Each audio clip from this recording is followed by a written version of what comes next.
Hi, my name is Shax, and this is my quest for the shiny radar decks in Pokemon Platinum. If you haven't seen my previous videos, go back and watch them. After I released Nala and Mufasa, I only had 29 shinies, and I wanted my first box of shinies so bad, so I headed over to Route 203. It was nighttime, so I started a Zubat chain because they can only be found at night.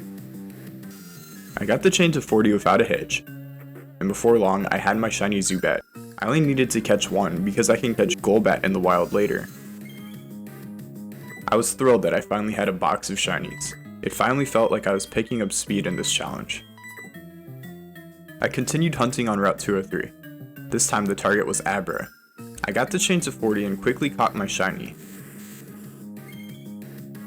I only needed to catch one Abra because Kadabra can be caught in the wild. After my Abra train, I went to Dawn's house and her sister told me to swarm Voltorb on Route 218. I felt slightly frustrated that another Pokemon wasn't swarming, because Voltorb had already swarmed and I had caught the shiny line already. However, this inconvenience forced me to consider a problem I knew I'd have to face eventually. On Route 212, there's a large mansion owned by Mr. Backlot, a wealthy man with an interest in rare Pokemon. When you talk to Mr. Backlot, he flexes Pokemon that don't actually live in his trophy garden. Yet.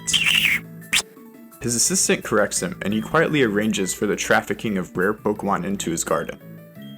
There are 16 possible daily Pokemon that can be shipped to the trophy garden, 14 of which can only be caught using the trafficking method. Daily Pokemon in the trophy garden are a 5% encounter rate compared to the 40% of the swarm Pokemon. The advantage of the trophy garden is that the daily Pokemon will stay until you talk to Mr. Backlot again, and he orders a different species. Up to 2 daily Pokemon can be in the garden at once. The first daily Pokemon in is the first one out, so you can get another species shipped while keeping the original daily Pokemon. Before I hunted any daily Trophy Garden Pokemon, I wanted to hunt the regular Trophy Garden Pokemon so that their encounter rates wouldn't be lowered after the new Pokemon came in. With my Static Electrode in the first slot in my party, I managed to get a Pikachu chain to 40. I caught one Pikachu to remain a Pikachu,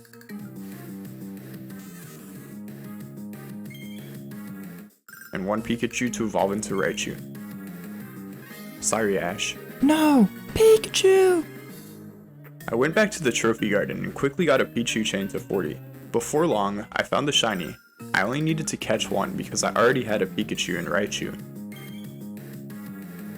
I was eager to hunt a daily trophy garden Pokemon now, even though I should have caught shiny Kricketune first. Mr. Backlot lied to my face, telling me that Azurill was in his garden, as he ordered a lifetime supply of Azurill from the black market, with 10-second shipping. Beat that, Amazon. Sure enough, by the time I got to the garden, there were plenty of jet-lagged Azurill. Luckily, I got the chain to 40 on my first try, despite it being my hardest chain yet. I caught one shiny Azurill because I can catch shiny Marill in the wild later. The next day, I traveled to Eterna Forest and hunted Budew. I got the chain to 40 and found the shiny before long. I only needed one Budew because I had completed the rest of the line. After I chained Budew, I thought it would be fun to chain Sunkern on Route 204. Oh, I was wrong. It was not fun to chain Sunkern in any way. In fact, I soon figured out that this little shit, who has the lowest base stat total in the game, would be the hardest chain I would have to complete in Pokemon Platinum. At first glance, Sunkern doesn't seem to be hard to chain at all. I mean, there's a spacious patch of grass on Route 204, and he's a 12% encounter rate in the flashing grass. Sure, 12% is rare, but it's not ludicrous. So you're probably thinking, well, what's the problem then, Shax? The problem is that Route 204 is divided into a north and south portion by the Ravaged Path. Only the north portion of the route hosts Sunkern. These are the only grass patches on Route 204 North. The best way to chain is to use a Pokeradar in a patch of grass with 8 surrounding patches, and then walk into a patch of grass 4 tiles away that is also surrounded by 8 patches of grass. The closest we can get to these criteria are these 2 patches of grass. As you can see, this patch is surrounded by only 7 patches of grass.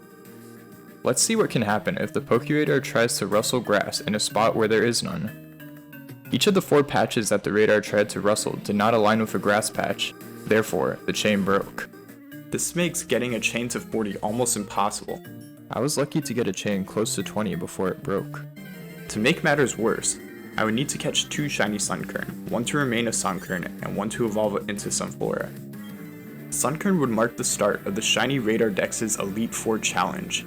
The Elite Four are the 4 absolute hardest chains of the game. These chains are so difficult that I decided to save them for my final 4 chains of the challenge.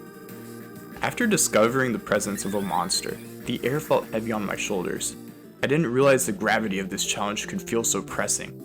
To take my mind off things, I made my way to Dawn's house and her little sister told me the swarm. Farfetch'd on Route 221. I got the chain to 40 and caught my shiny Farfetch'd. After I caught my Farfetch'd, I made my way back to the Pokemon Mansion where Mr. Backlot imported some fresh Mime Juniors. I got the chain to 40 and caught my shiny. I only needed 1 because I can catch Mr. Mime in the wild later.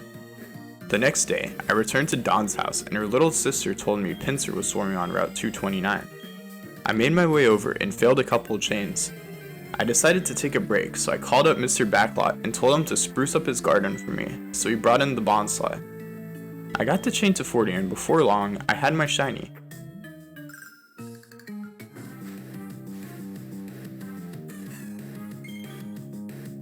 I went back to hunt Pinsir. I didn't get the chain to 40, but I had a chain of 26. Nothing happened. Tricked ya. Thought I was gonna get a shiny patch, right? Boom! Shiny Pinsir. A full-odd shiny Pinsir appeared out of nowhere.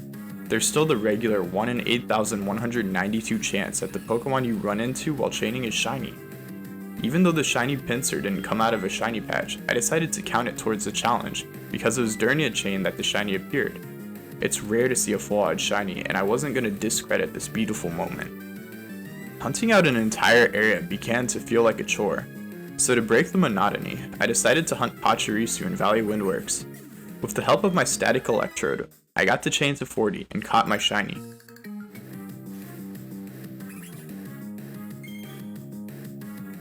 The next day, I headed over to Dawn's house and her little sister told me the swarm. Beldum on Route 228. For some reason, Game Freak decided to make this chunky hunk of metal as hard to catch as some of the most powerful legendaries in the game, including Arceus. If that wasn't intimidating enough, Beldum only learns the move Takedown, which means that he damages himself every turn that he's awake, meaning getting him to 1 HP isn't a viable capture option.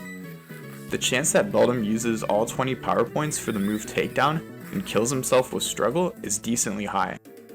I was worried that I'd fail a shiny. I needed to catch 3 shiny Beldums to complete the line. I got the chain to 40 and found my first shiny Beldum.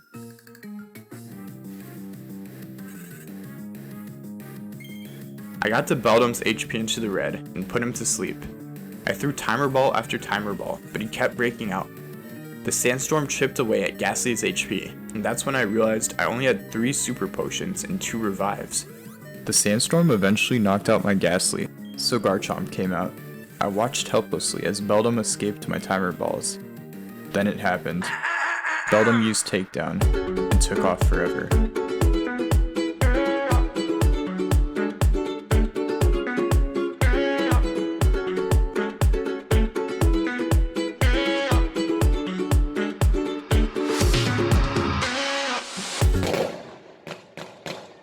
I ended up failing 2 more Beldums before I caught the 3 that I needed to complete the line. I found 6 shiny Beldums over the course of 2 separate Beldum chains. After an egregious 7.5 hours of chaining, I took 2 of my Beldum to face the Elite Four. 2 evolved into Metang, and 1 evolved into Metagross. I went to bed tired but victorious. The next day, I went to Dawn's house and her sister told me Drowsy was swarming on Route 215. I got the chain to 40 and caught 2 shiny Drowsies. 1 to remain a Drowsy, and 1 to become a Hypno. I evolved Drowsy into Hypno while beating up the rich kids. Then I talked to Backlot, and he imported some premium Cleffa. I got the chain to 40 and caught my shiny. I only needed 1 because I can catch Clefairy in the garden later. When night fell, I finally stopped procrastinating and got a Kricketune chain to 40. Before long, I had my shiny.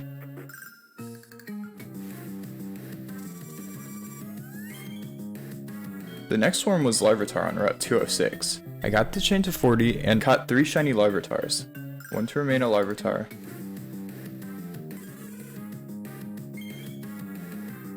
one to become a Pupitar, and one to become a Tyranitar. Now it's Cubone's turn to swarm on Route 203.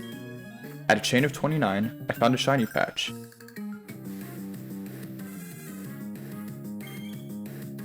I was hoping that the chain would make it to 40, so I could catch my second Cubone that would become a Marowak, but unfortunately, it broke. I got another chain to 40, and before long, I had my second Cubone. The next day, Corsola swarmed on Route 230. I got the chain to 40 and caught my shiny.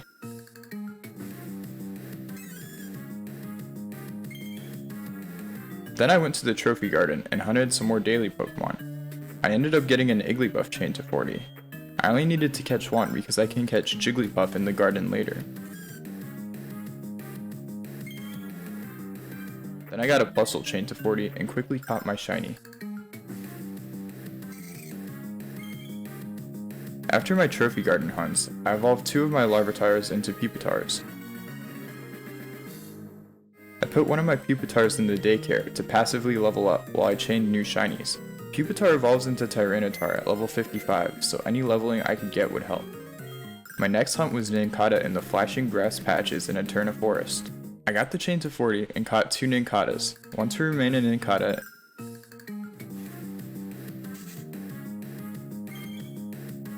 and one to evolve into Ninjask and Shedinja. I thought it was cool that you can get 2 Pokemon by evolving one. I evolved Nincada into Ninjask, and by having an open slot in my party and a Pokeball in my bag, Shedinja was mine too. I always thought it was cool that Ninjask's shell becomes a ghost-type Pokemon. Then I evolved my Cubone into Marowak. I made my way to Valor Lakefront, and got a B Barrel chain to 40. I caught the shiny with ease. After all my chaining, I retrieved Pupitar from the daycare, gave him a lucky egg, and grinded double encounters with Bucky in Stark Mountain. After an eternity, Pupitar evolved into Tyranitar, and just like that, I had 2 full boxes of shinies. 60 shinies down out of 283. I'm so glad to hit the 2-box milestone, however, I feel like my videos have been paced too slowly. I'll be trying a quicker pace in the next video and try to include the entire next box of shinies. I'd still like to take my time and animate memorable moments like my beldum fail in this episode, but expect a quicker pace overall. If you enjoyed this video and don't want to miss the next part of my journey, click the like and subscribe button. I'll see you next time. Shax out.